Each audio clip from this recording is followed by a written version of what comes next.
হরে কৃষ্ণ কৃষ্ণ কৃষ্ণ হরে হরে হরে রাম। এসেছি বৈদিক বনভোজন করতে। তো আমরা এসেছি বীরেন্দ্রনাথ ধাম। আজ 1 জানুয়ারি, আজ থেকে শুরু হচ্ছে আমাদের নতুন বছর। তো নতুন বছর আমরা চলে এসেছি বীরেন্দ্রনাথ ধাম। বীরেন্দ্রনাথ ধামে সমস্ত ভক্ত তো সবাই সব দিকে যাচ্ছে। 350 ভক্তের প্রসাদ রান্না হচ্ছে। আসুন, আছে খিচুড়ি,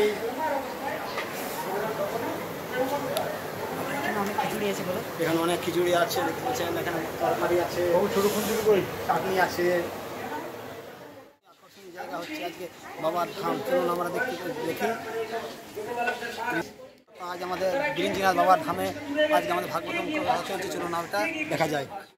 অন্য কেউ কোকিলের পূজনের অনুকরণ করে চুপচাপ বসে থাকতেন, কেউ ময়ূরের নৃত্যের অনুকরণ করতেন, কেউ কি করতো সর্বসিদ্ধি হয়। লব মানে 1 সেকেন্ডে 10,000 ভাগের 1 ভাগ, মানে কতটা ফ্র্যাকশন অফ সেকেন্ড, কতটা অল্প সময়। কিন্তু কেউ যদি ওই এতটুকু সময় সাধু সঙ্গ করে